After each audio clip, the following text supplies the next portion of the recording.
So in the last video we talked about isekai anime with particular focus in the army subtype. But this video won't be about the genres of anime. We'll get back to that particular series of videos another time. But right now I want to talk about, a big problem, at least according to community, of cliches. Just because the last video was about isekai, because that's where the fundamental issue with this cliche thing is most rampant. But the thing for me is cliche is not really the problem. And to explain that, I'm going to go over what cliches are, why cliches exist, and why it's not the problem. You see, here's the thing. There's a difference between a product that is created or written to be sold for profit and product written for self-gratification. Now, with self-gratification products, you can write it however way you want. You can do whatever you want because in the end, your only audience is yourself. However, that's not quite the case when it's a product that's made to be sold. Because you need to remember, when you're trying to sell something, you have to appeal that your product is actually good and interesting. But the thing is, many people have many different perspectives and preferences over what they're reading, what they're doing, and stuff like that, including the kind of stuff they like to read or that they don't like to read. So, why cliches? Why bring cliches into this? That's the thing. As a writer, you're not dumb. In fact, I think writers are the furthest thing from dumb. Unless they're writing a certain type of books, but that's like an outlier. Why? Because I enjoy reading. Like, even when I'm watching an anime. I watch the anime, then I read the manga, then I read the light novel or the web novel. If there's both, I'll read both, because sometimes they're different and I want all the details.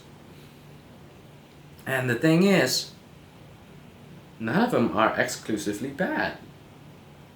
There's always a plus point and a negative point to each and every one of them. And the same goes for the cliches with either the narratives or the characters. What? Characters are cliche? Yeah, characters are cliche. For example, tsundere, kudere, dandere, yandere, all of the deres you know out there. They're all in a way a form of cliches because those characters act in a certain predetermined pattern. And these patterns can easily be recognized across all different works featuring these characters. Tsunderes, they are called tsunderes because they all act the same. Kuderes, dandere, yanderes as well. There's always a pattern to how they act.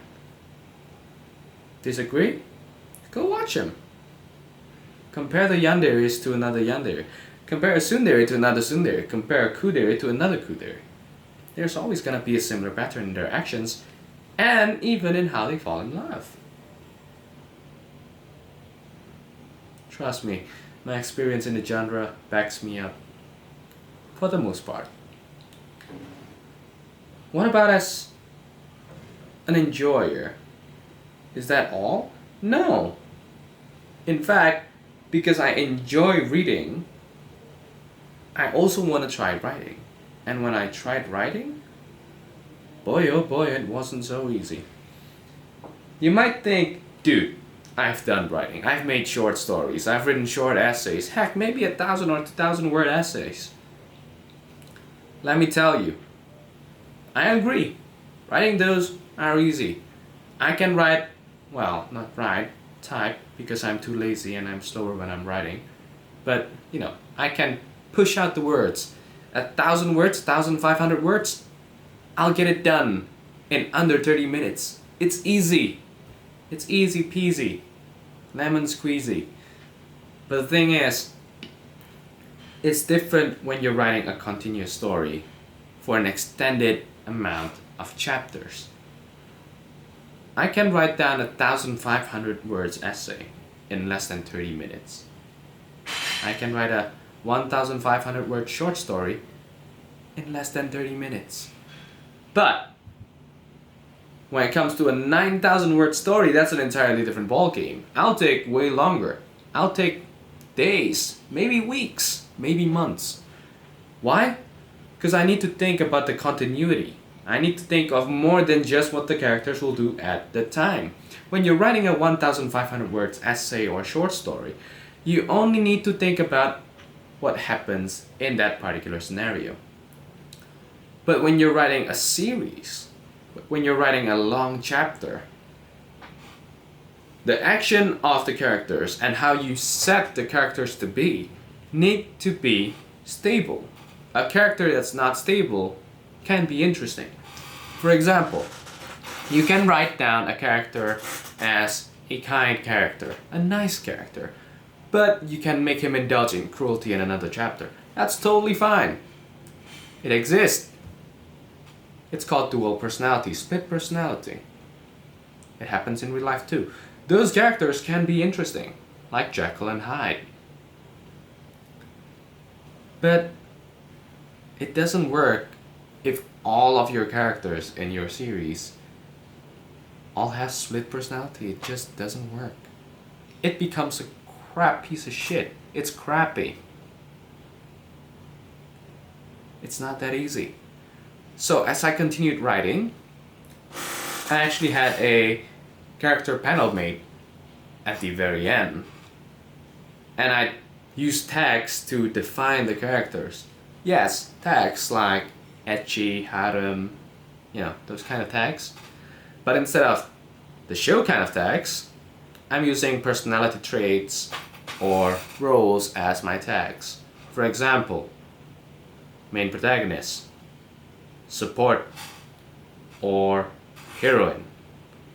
And then for the roles, I'd be like master, sister, brother, sibling, cousin, uncle, stranger, blah blah blah. The tags would go on. And mind you, the tags change. But you can't just change it willy-nilly. For example, when a character develops, you can't just erase the old tag, put the new tag in its place. No, you can't. You actually well, at least for me, I need to keep the old tag in place so that if I want to make a what if chapter or a side chapter featuring the character back then, I'd have the tags to refer to. So what I need to do is I need to make an entirely separate character panel for the newly developed character after his or her development.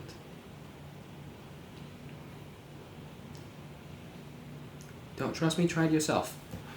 And if you read light novels, sometimes if it involves isekais or something, you'd see maps. Now, for me myself, before, I'd go something along the line of, screw the maps. I don't want the maps. I don't need the maps. Give me more illustrations. But when I myself have to come up with whatever I'm writing, damn, I realized for the first time how important those maps were. You see world maps with landscape, with where the waters are, where the mountains are and all that. It seems simple. And it is simple. For you. For you as the viewer, for you as the consumer, yes, it is simple. But for the creator, those maps are guidelines. And it's not just simple guidelines, it's a major guideline. A good map can give out good results. A bad map can give out crappy, dubious results. And I know because I'm suffering because of it. Give me a moment. Now, I mentioned earlier I tried writing myself, and I wasn't kidding about that. Whether I distribute it online or not, well, that remains confidential for now. I don't think so, but I might. If I do decide to distribute it online, probably will if I have enough chapters and I think it's interesting enough to share.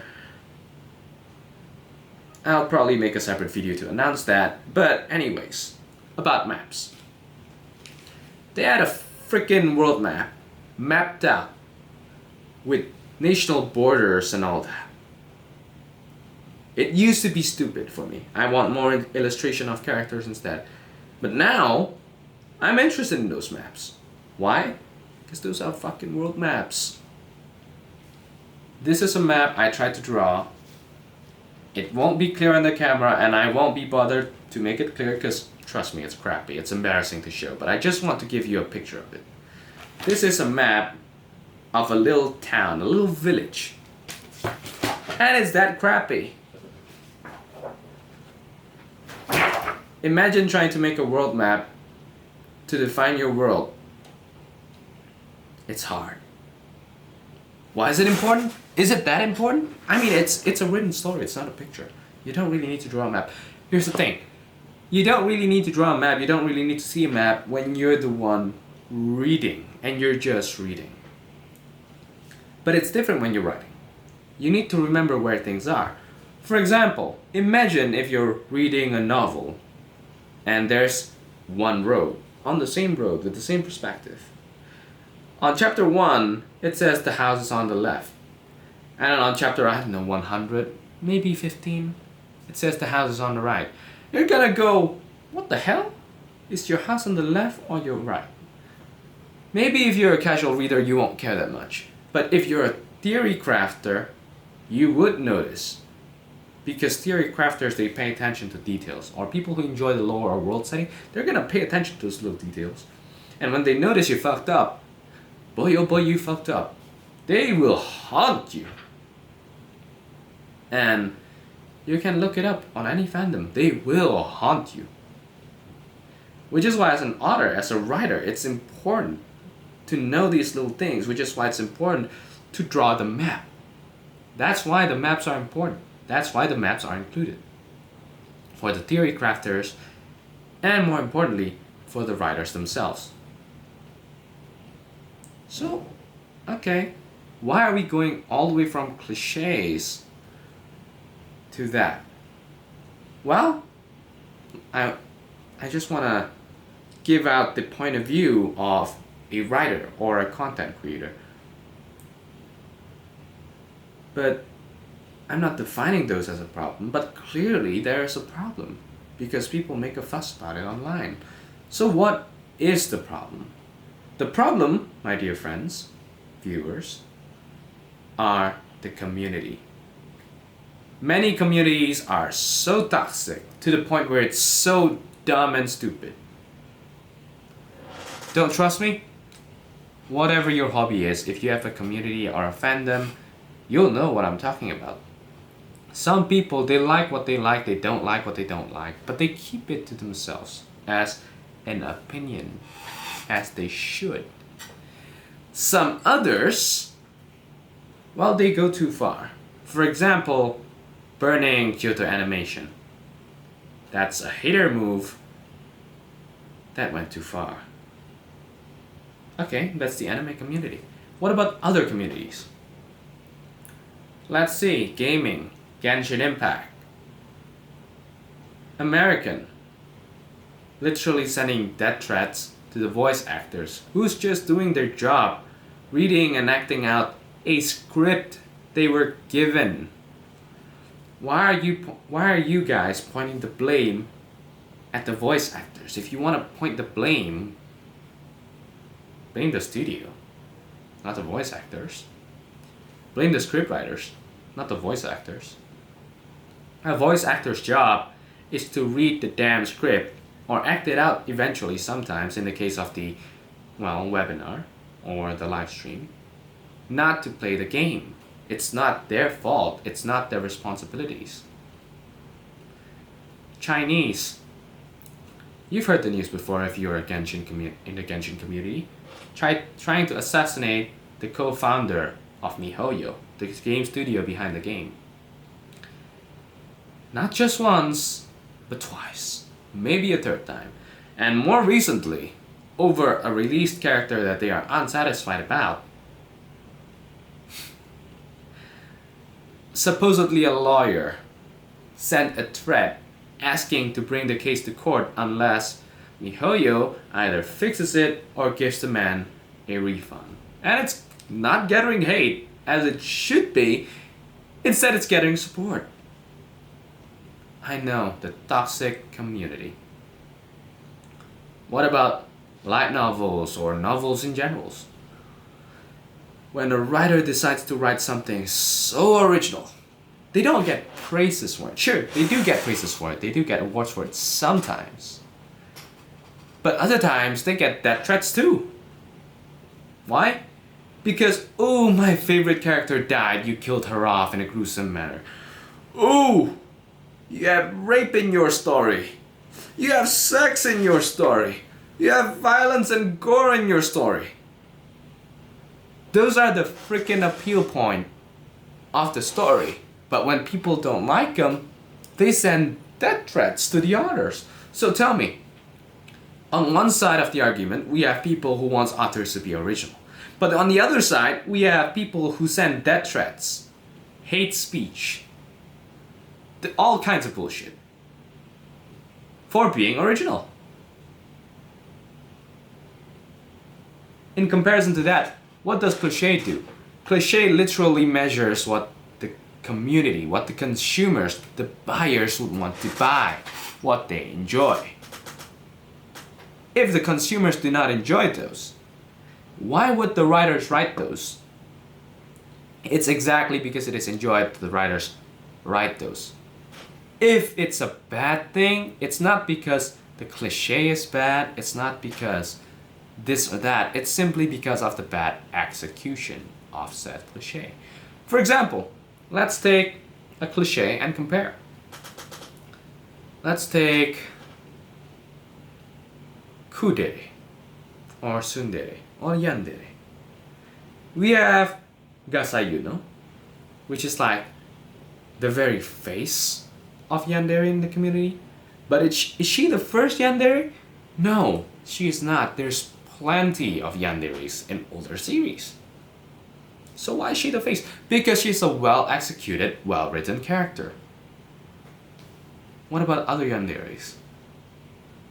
They seem to pale in comparison because they're not written as well.